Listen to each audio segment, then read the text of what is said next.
इसमें देखा जा रहा है कि उत्तर प्रदेश पीसीएसजे का 2022 का रिजल्ट आया हुआ है और वास्तव में प्रदेश के कई जिलों से लोग यहाँ पे इसमें सफलता प्राप्त करे हुए हैं और इसमें काली नगरी भदोही भी पीछे नहीं, भदोही से भी ऐसे कई युवा इसमें सम्मिलित हुए हैं। जब चर्चा चली कि भदोही से लगभग 4 लोगों का चयन हुआ है। तो यहाँ पे आज हम एक ऐसे युवा के साथ हैं जो वास्तव में अगर हम आपसे उनसे मुखातिब कराएंगे तो आप सोच करके हैरान हो जाएंगे कि वास्तव में इस स्थिति में भी कोई इस तरह का अचीवमेंट कर सकता है। तो आज हमारे साथ जो औराई क्षेत्र के, भदोही जनपद के औराई क्षेत्र पड़ता है, वहाँ पे लक्ष्मणा गांव है, वहाँ से हमारे साथ दुबे जी हैं। क्या कहना चाहेंगे आप इस सफलता पे? सफलता बहुत अच्छी बात है कि हमको सफलता मिली है और ख़ास करके न्यायिक सेवा में निरंतर प्रयास ज़रूरी होता है। और काफ़ी जैसे सिविल सेवा हुआ तो उसमें ग्रेजुएट हुए उसके बाद डायरेक्ट पेपर दे सकते हैं, लेकिन न्यायिक सेवा में 3 साल एक्स्ट्रा देना पड़ता है और ख़ास करके इसमें बंधे रहते हैं या दूसरे फील्ड में जा भी नहीं सकते हैं, तो फिर इसमें निरंतर प्रयास जरूरी होता है। प्रयास वास्तव में जरूरी होता है। सफलता वास्तव में मिलती है जो लोग लगातार लगन से, मेहनत से परिश्रम करते रहते हैं, सफलता उनको जरूर मिलती है। और उसके उदाहरण के रूप में यहाँ पे हमारे साथ दुबे जी हैं और हम इसमें इनसे जानना चाहेंगे कि दुबे जी, यहाँ पे जैसा कि आपके ग्रामीण परिवेश रहा है और आपने इतने सुपर प्लेस में अपना जगह बना पाए हैं, हाँ, तो इसके लिए क्या संदेश होगा? आपकी क्या स्ट्रेटेजी रही है? आप किस रणनीति के तहत तैयारी करें, आपको सफलता मिली? चाहे गाँव हो चाहे शहर हो, इससे कोई फर्क नहीं पड़ता। मेहनत होता है, कहीं भी किया जा सकता है। और एक चीज़ आती है कि नहीं कहना चाहिए, लेकिन आप जन्म से दिव्यांग हैं, तो क्या ये चीज़ें कभी आपके आड़े आई कि वास्तव में हमारी दिव्यांगता है और आने जाने में या पढ़ने में या और चीज़ों में सोसाइटी से, लोगों से, परिवार से कहीं ऐसी बातें आई हो कि जो आपको लगता हो कहीं हर्ट किया हो और वो आपको बाधक बनी हो? कभी उन्होंने बताया कि नहीं, इस तरह की जो चीज़ें, दिव्यांगता की चीज़ जो उनको कभी बाधक नहीं बनी हुई है और इन्होंने इतनी बड़ी सफलता प्राप्त करी है।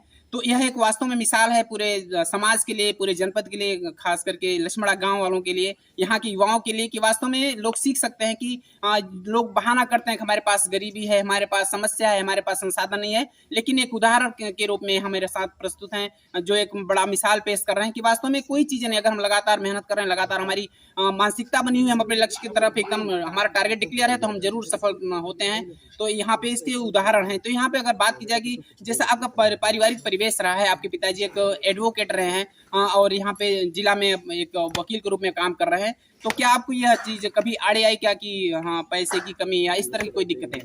नहीं, पैसे की तो कभी कोई कमी नहीं है। प्रारंभ से लेकर अभी तक जब भी जितना पैसा जरूरत हुआ मिला।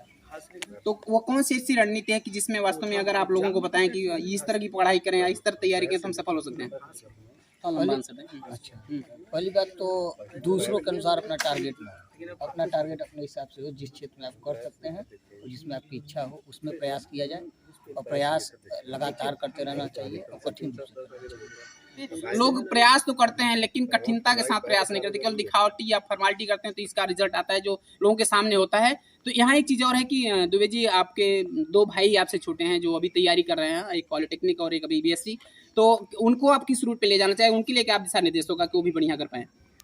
उनकी जिस क्षेत्र में भी इच्छा हो जाने की, उसमें वो भी प्रयास करें और कठिन प्रयास करें तो सफलता जी, मिलेगी। कभी-कभी ऐसी बातें देखने को मिलती हैं कि जो अभिभावक होते हैं प्रेस करते हैं, नहीं बेटा तू आईएएस बन, नहीं तू इंजीनियर बन, नहीं तू डॉक्टर बन, तो और जबकि बच्चे का मन रहता है कि इनको दूसरे फील्ड में जाना है, तो इस तरह के लोगों के लिए क्या संदेश होगा आपका?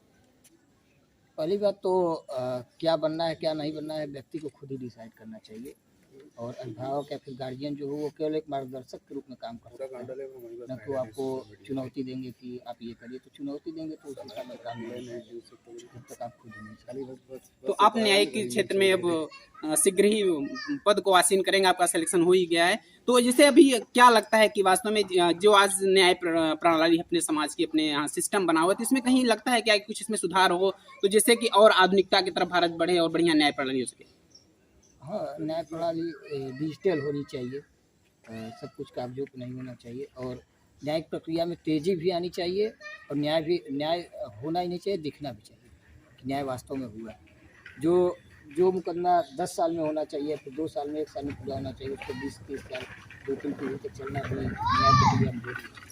वैसे आज के युवाओं में जो सोशल मीडिया है, बहुत बड़ा उनका, लोगों के प्रति उनका आकर्षण है। लोग हर तरह के, हर प्लेटफॉर्म पे अपनी अपनी आईडी लोग बनाए हैं, उस पर सक्रिय हैं और वो सफल भी हो। बहुत ऐसे लोग हैं जो सफल भी है फिर भी उनकी आईडी चल रही है, ऐसे बहुत लोग हैं। लेकिन आप क्यों दूरी बनाए रखी, इसके पीछे क्या आपका राज रहा? हम पहले से ही नहीं चलाते थे और खास करके सोशल मीडिया बहुत ज़्यादा एक्टिव नहीं रहते थे, तो फिर बंद कर दिया। तो नहीं, ना रहने का वजह क्या बन पाया?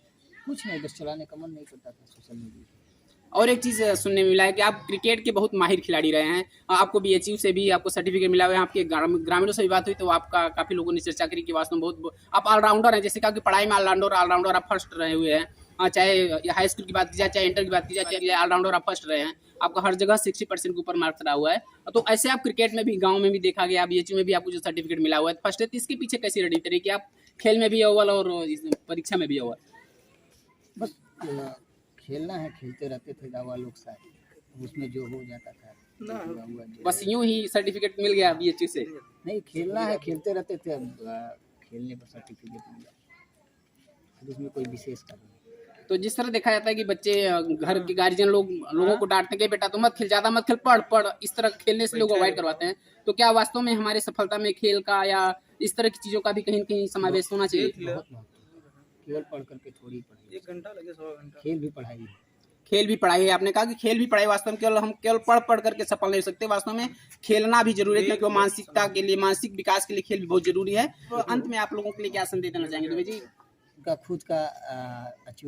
खुद का प्रयास होना चाहिए और कठिन प्रयास होना चाहिए, उनका खुद का लक्ष्य होना चाहिए, न कि और लोगों के कहने पे कुछ करना। हमारे साथ यहाँ पे दुबे जी थे, जिन्होंने अपनी बहुत बेबाक राय रखी और बहुत नपे तुले अंदाज में इन्होंने जवाब दिया हुआ है। दुबे जी, आपका हमारे साथ बात करने के लिए बहुत बहुत धन्यवाद।